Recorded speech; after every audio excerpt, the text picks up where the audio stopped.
اے حافظوں اس کا رہو کرتے ادا، حفظ قرآن کے لیے اللہ نے تم کو چنا، شکریہ اے حافظوں اس کا رہو کرتے ادا۔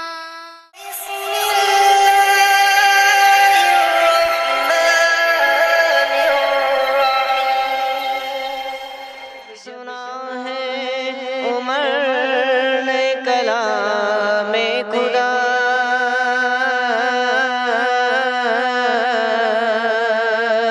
جب سنا ہے عمر نے کلام خدا، جب سنا ہے عمر نے کلام خدا، تب تڑپ کر عمر نے نبی سے کہا، تب تڑپ کر عمر نے نبی سے کہا، میرا سویا مقدر جگا دیجئے، میرا سویا۔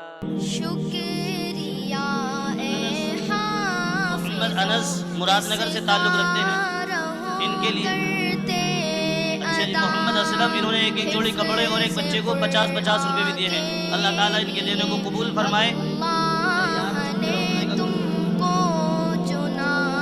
اسی طریقے سے جناب محمد مرتضیٰ، یہ بڑے گاؤں سے تعلق رکھتے ہیں، یہ بھی قرآن کریم حفظ مکمل کیا ہے ماشاءاللہ۔ یہ ہارون بھائی کے صاحبزادے ہیں، انہوں نے 100 روپے بچوں کی حوصلہ افزائی کی ہے، بھائی آپ بھی حوصلہ افزائی کریں بچوں کی۔ محمد مرتضیٰ بڑا گاؤں، محمد حسان ابن مولانا محمد مفصل صاحب بھوڑ پور، ماشاءاللہ انہوں نے بھی احسن ماشاءاللہ انہوں نے 200 روپے سے حوصلہ افزائی کی ہے۔ حافظ مہدین کے صاحبزادے ہیں، اللہ تعالیٰ ان سب کے دینے کو بہت قبول فرمائے۔ اسی طریقے سے جناب محمد طالب حسن صاحب، انہوں نے بھی 100 روپے سے ان کی حوصلہ افزائی کی ہے، اللہ تعالیٰ قبول فرمائے۔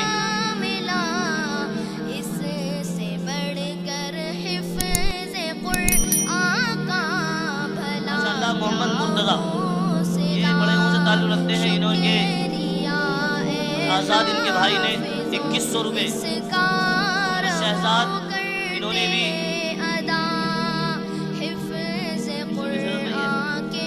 500 روپے، اللہ تعالیٰ قبول فرمائے۔ تم کو چنا،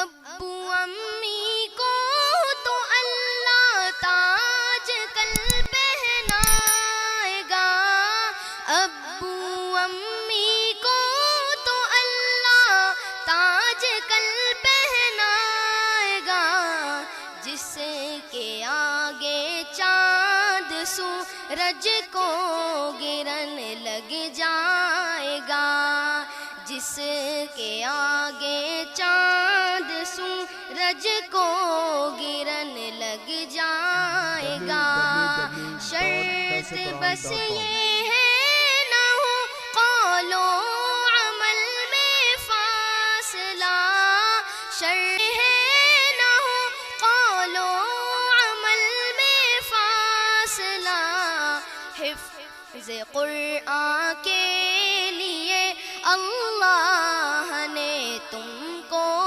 چنا، شکریہ اے حافظوں اس کا رہو کرتے ادا، حفظ قرآن کے لیے اللہ نے تم کو چنا،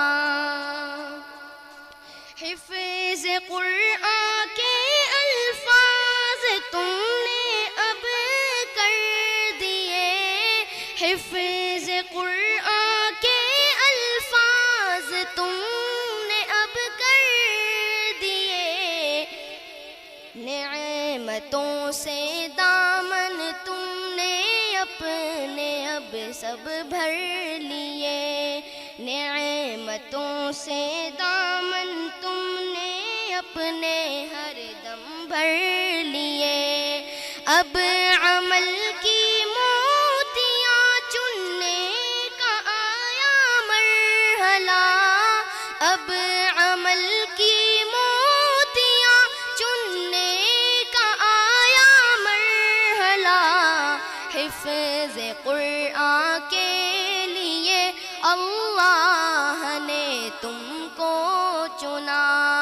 شکریہ اے حافظوں اس کا رہو کرتے ادا، حفظ قرآن کے لیے اللہ نے تم اس کا رہو کرتے ادا، حفظ قرآن کے لیے اللہ نے تم کو چنا، شکریہ اے حافظوں اس کا رہو کرتے ادا، حفظ قرآن کے لیے اللہ نے تم کو چنا۔ 10 عزیزوں کے سفارش کا تمہیں مجدہ ملا، 10 عزیزوں کے سفارش کا تمہیں مجدہ ملا، اس سے بڑھ کر حفظ قرآن کا بھلا کیا حوصلہ، شکریہ اے حافظوں اس کا رہو کرتے ادا، حفظ قرآن کے لیے اللہ نے تم کو چنا۔ میرے بھائیوں اور دوستو، آپ نے بڑے قیمتی بیانات حضرات علماء کرام سے سنے ہیں۔ جلسے کا ایک مقصد یہ بھی ہوتا ہے کہ اس مناسبت سے، اس بہانے سے دین کی کچھ بات ہمارے کانوں میں پڑ جائے اور ہمارے اندر واقعتاً کوئی کمی کمزوری ہو تو اس کو ہم دور کرنے کی فکر کریں۔ آج کی اس مجلس میں بہت اختصار کے ساتھ، کیونکہ وقت ہمارے پاس بھی بہت کم ہے اور جو وقت ہمیں دیا گیا تھا وہ وقت پورا بھی ہونے جا رہا ہے۔ اللہ تبارک و تعالیٰ نے ہم کو کیوں پیدا کیا؟ بہت ہی موٹا، سمپل، سادہ سوال ہے کہ اللہ نے ہمیں کیوں پیدا کیا؟ کوئی بھی کام اللہ کا حکمت سے خالی نہیں ہے۔ اللہ نے انسان و جنات کو اس لیے پیدا کیا ہے، اللہ خود فرماتے ہیں کہ ہم نے انسان و جنات کو صرف اور صرف اس لیے پیدا کیا ہے کہ وہ ہماری مان کر چلیں، یعنی اللہ تبارک و تعالیٰ کی مان کر کے چلیں، من چاہی من مانی نہ کریں، خواہش نفس کے پیچھے نہ دوڑیں۔ انسان کے 2 دشمن ہیں، ایک تو خارجی دشمن ہے جو شیطان ہے، اور ایک اس کے اندر ایک دشمن ہے جو نفس ہے۔ نفس تو انسان کو برائیوں پر ہی اکساتا ہے، نفس انسان کو اچھے کام پر نہیں ابھارتا، برائیوں پر ابھارتا ہے۔ حتیٰ کہ نبی اور پیغمبر بھی کہہ رہا ہے کہ وَمَا أُبَرِّئُ نَفْسِي إِنَّ النَّفْسَ لَأَمَّارَةٌ بِالسُّوءِ، میں اپنے نفس کو پوتر اور پارسا نہیں قرار دیتا، نفس تو ہے ہی برائیوں پر ابھارنے والا۔ اس نفس کا مقابلہ کرنا ہے، اور نفس کا مقابلہ کیسے کرنا ہوگا؟ نفس کا مقابلہ کیا جائے گا جس چیز کا یہ حکم دے اس کے خلاف کیا جائے، جس چیز کا یہ حکم دے اس کے خلاف کیا جائے۔ اور وہ کیا ہے کہ اللہ تبارک و تعالی ہم سے کیا چاہتے ہیں؟ اللہ نے اپنے نبی صلی اللہ علیہ وسلم کے ذریعے ہمیں کیا حکم دیا ہے، اس حکم پر ہمیں عمل کرنا ہے، اور کن چیزوں سے روکا ہے، جن چیزوں سے اللہ نے روکا ہے وہ یقیناً ہمارے لیے نقصان دہ ہیں، یہ طے ہے۔ کیونکہ نبی پاک صلی اللہ علیہ وسلم کی تعریف کرتے ہوئے اللہ پاک فرماتے ہیں یحل لہم الطیبات ویحرم علیہم الخبائث، یہ پیغمبر جن جن چیزوں کو الاؤ کرتے ہیں، حلال اور جائز بتاتے ہیں، وہ طیب اور پاکیزہ ہوتی ہیں، اور جن چیزوں سے منع کرتے ہیں وہ خبیث، گندی، ناپاک، نقصان دہ ہوتی ہیں۔ اس لیے یہ دیکھو کہ اللہ تبارک و تعالیٰ نے اور نبی صلی اللہ علیہ وسلم نے ہم کو کن کن چیزوں سے روکا، جن جن چیزوں سے منع کیا ہے یقین مانو کہ وہ ہمارے لیے نقصان دہ ہیں، جبھی ہم کو ان سے منع کیا گیا ہے۔ یہ ہو ہی نہیں سکتا کہ کسی چیز میں ہمارا فائدہ ہو اور اللہ پاک ہم کو منع کر دیں، یہ ہو ہی نہیں سکتا۔ جن چیزوں سے ہمیں منع کیا گیا ہے وہ چیزیں ہمارے لیے نقصان دہ ہیں۔ ہماری زندگی کا مقصد کیا ہے؟ بندگی۔ ہماری زندگی کا مقصد کیا ہے؟ بندگی۔ بندگی کا مطلب یہ ہوتا ہے کہ غلامی۔ آدمی جب کسی کا غلام ہو جاتا ہے تو آقا اور مالک کی طرف سے جو حکم ملتا ہے وہ کرتا ہے، جو اسے ملتا ہے کھا لیتا ہے، جو رہنے کے لیے جگہ دی جاتی ہے وہیں رہتا ہے، جو پہننے کے لیے لباس ملتا ہے وہ پہن لیتا ہے اور مالک پر اعتراض نہیں کرتا۔ میرے دوستو، ہم سب اللہ کے بندے ہیں۔ اللہ کے ہاں ہم اپنی پیدائش کے لیے ہم نے کوئی اپلیکیشن اور کوئی درخواست نہیں گزاری تھی کہ ہم کو پیدا کیا جائے، فلاں خاندان میں پیدا کیا جائے، فلاں جگہ پیدا کیا جائے۔ اللہ تبارک و تعالیٰ نے اپنے فضل و کرم سے ہمیں پیدا کیا۔ پیدائش سے پہلے سے لے کر پیدا ہونے کے بعد بوڑھے ہونے تک جتنی ضرورتیں ہمیں چاہیے اللہ ہمیں سب مہیا فرما رہے ہیں۔ اب اللہ تبارک و تعالیٰ کے اتنے احسانات ہیں ہمارے اوپر کہ اگر ہم گننا چاہیں تو ہم گن نہیں سکتے۔ وَإِن تَعُدُّوا نِعْمَتَ اللَّهِ لَا تُحْصُوهَا۔ میرے دوستو، اگر اللہ کی نعمتوں کو ہم گننا چاہیں، خدا پاک کی قسم ہم گن ہی نہیں سکتے۔ ایک ایک لحظہ میں ہزار نعمتیں اللہ کی برستی ہیں، کچھ کا ہمیں احساس ہوتا ہے اور کچھ کا ہمیں احساس بھی نہیں ہوتا۔ تو اس کا حق تو یہ تھا کہ ہم ہر وقت اللہ کے سامنے سجدے میں پڑے رہتے، لیکن اللہ تبارک و تعالی ہم سے یہ نہیں چاہتے۔ اللہ تبارک و تعالی تو صرف یہ چاہتے ہیں کہ جو تمہاری زندگی کے تقاضے ہیں وہ تقاضے بھی پورے کرو، لیکن اس طرح پورے کرو جس طرح میں چاہتا ہوں۔ حلال اور حرام کی تمیز کر کے جو چیزیں تمہارے لیے نقصان دہ ہیں میں ان کو منع کرتا ہوں، جو چیزیں تمہارے لیے فائدہ مند ہیں دنیا اور آخرت کے اعتبار سے ان کی اجازت دی جاتی ہے۔ یحل لهم الطیبات ویحرم علیہم الخبائث۔ چنانچہ بندگی کا کمال میرے آقا مولا صلی اللہ علیہ وسلم نے قرار دیا ہے کہ اس بات کو حرام سے بچنے کو۔ حضرت صلی اللہ علیہ وسلم نے ارشاد فرمایا اتق المحارم تکن اعبد الناس، کہ تمہاری زندگی کا مقصد بندگی ہے نا، بڑھیا بندے بننا چاہتے ہو، اچھے بندے بننا چاہتے ہو، کامل مکمل بندے بننا چاہتے ہو، تو ایک بات یاد رکھو کہ جن جن چیزوں کو اللہ نے منع کر دیا ہے، جو جو کام، جو جو بات، جو جو عمل، جو جو حرکت اللہ نے ہمارے اوپر حرام قرار دی ہے ان سے ہم پرہیز کر لیں۔ حرام سے پرہیز کرنا ہی اصل بندگی کا کمال ہے۔ اس کو آپ مثال سے سمجھو، خدا نخواستہ کسی کو سنگین بیماری ہو جائے، آدمی ڈاکٹر کے پاس جاتا ہے، حکیم کے پاس جاتا ہے، ڈاکٹر چیک اپ وغیرہ کر کے ایک نسخہ لکھتا ہے کہ یہ دوا ہے تمہیں تمہاری چلے گی، اس کے ساتھ ایک لسٹ دیتا ہے کہ بھئی دیکھ تیری بیماری بڑی خطرناک ہے، تمہیں یہ چیزیں نقصان پہنچائیں گی، اگر تو پرہیز کرے گا تو تیری بیماری چلی جائے گی، اور اگر تو پرہیز نہیں کرے گا تو تیری بیماری میں اضافہ ہوگا۔ مریض اگر عقل مند ہے دوا بھی کھائے گا اور پرہیز بھی کرے گا تو بہت جلدی دوا سوٹ کرے گی، بھلا چنگا ہو جائے گا۔ لیکن اگر مریض نادان ہے اور نادانی کرتا ہے، اس کے ڈاکٹر نے جن چیزوں کو اسے منع کیا ہے، پرہیز بتایا ہے، وہی چیزیں کھاتا ہے اور استعمال کرتا ہے، تو آپ بتائیے ایمانداری سے کہ اس کی بیماری جائے گی؟ بیماری جوں کی توں پڑی رہے گی۔ ٹھیک یہی حال ہم سب کا ہے میرے دوستو۔ ہم سب کا وطن اصلی جنت ہے، ہمارے بابا مائی جنت ہی میں تھے، جنت ہی میں رہتے تھے۔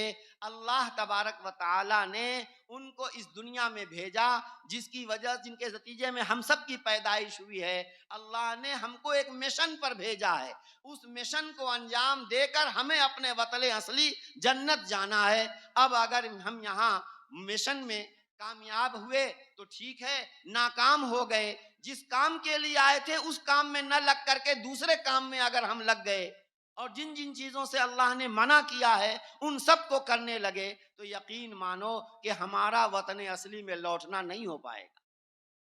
حرام سے پرہیز کرو. حرام سے پرہیز کرو گے تو تمہاری بندگی کامل ہوگی. اور جو بندہ حرام پر کنٹرول کر لے گا، جو مریض پرہیز پر کنٹرول کر لے گا، وہ شفا یاب ہوگا. اسی طرح جو بندہ حرام سے بچنے پر اپنے آپ کو قابو کر لے گا، وہ تمام اچھے اچھے کام خود بخود کرے گا، اور اس کی روحانیت میں اتنی ترقی ہوگی کہ بے شک بلا حساب و کتاب وہ جنت میں داخل کیا جائے گا. اس لیے میرے بھائیوں اور دوستوں، حرام سے پرہیز. سب سے بڑا حرام شرک ہے. سب سے بڑا حرام شرک ہے. شرک کی تو معافی ہے ہی نہیں. اللہ نے صاف اعلان کر دیا ہے، ان اللہ لا یغفر ان یشرک بہ.